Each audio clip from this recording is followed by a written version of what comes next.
Kanpur police commissionerate का वो दिन जब अचानक परिसर में हथियारबंद आईटीबीपी जवान दिखाई देने लगे। हर तरफ वर्दी, हर चेहरे पर गुस्सा और सिर्फ एक सवाल, हमारे साथी को इंसाफ चाहिए।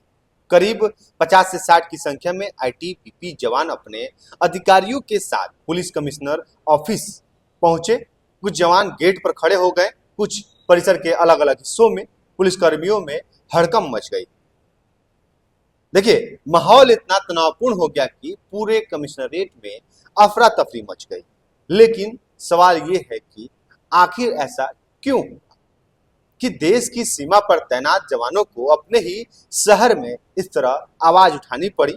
ये कहानी है आईटीबीपी कमांडो विकास सिंह की, जो फतेहपुर के रहने वाले हैं और इस समय कानपुर के महाराजपुर स्थित 32वीं बटालियन में तैनात है। विकास बताते हैं कि उनकी 56 साल की मां निर्मला देवी को सांस लेने में तकलीफ था, कमजोरी और कब्ज की शिकायत थी। पहले उन्हें आईटीबीपी अस्पताल में दिखाया गया था, लेकिन 13 मई को अचानक उनकी हालत बिगड़ गई। डॉक्टरों ने उन्हें हायर सेंटर रेफर कर दिया था। एम्बुलेंस निकली थी, लेकिन रास्ते में ही भारी जाम मिल गया। मां की हालत लगातार खराब हो रही थी। घबराए विकास ने रास्ते में ही टॉट मिल चौराहे पर स्थित कृष्णा सुपर स्पेशलिस्ट हॉस्पिटल में मां को भर्ती कराया। अस्पताल में डॉक्टरों ने ऑक्सीजन सपोर्ट दिए, हाथ में कैलूना लगाया। इलाज शुरू हुआ, लेकिन यहीं से शुरू हुई वो कहानी जिसने पूरे आईटीबीपी कैंप को हिला दिया। विकास का आरोप है कि अस्पताल में गलत इंजेक्शन लगाया गया था। धीरे धीरे उनकी मां का हाथ काला पड़ने लगा, सूजन बढ़ती गई, संक्रमण फैलता गया। हालत बिगड़ने पर अगले दिन उन्हें दूसरे अस्पताल यानी कि पारस हॉस्पिटल में ले जाया गया। डॉक्टरों ने हाथ बचाने की पूरी कोशिश की, लेकिन बहुत देर हो चुकी थी।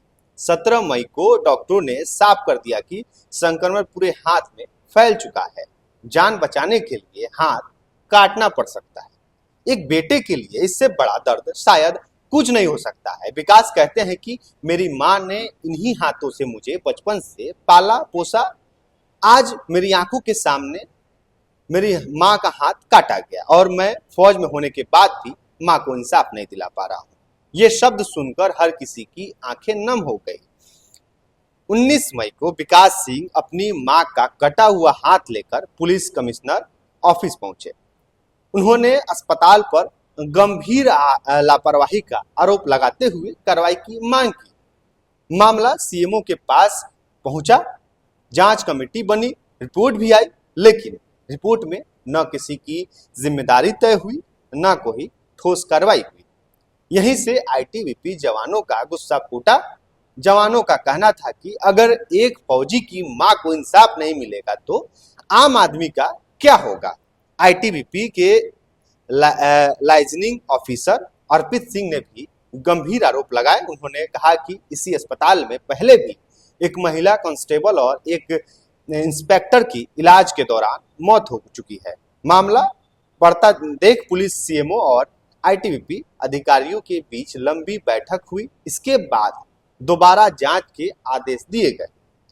अब पुलिस, आईटीबीपी और स्वास्थ्य विभाग की संयुक्त टीम पूरे मामले की जांच करेगी। अस्पताल के दस्तावेज, डॉक्टरों के बयान और इलाज की पूरी प्रक्रिया की जांच होगी। हालांकि एडिशनल पुलिस कमिश्नर विपिन ताड़ा ने कहा कि कोई घेराव नहीं हुआ था, जवान अपॉइंटमेंट लेकर आए थे, लेकिन जिस तरह बड़ी संख्या में हथियारबंद जवान कमिश्नरेट पहुंचे, उससे पूरी शहर में इस मामले को चर्चा का विषय बना दिया गया है।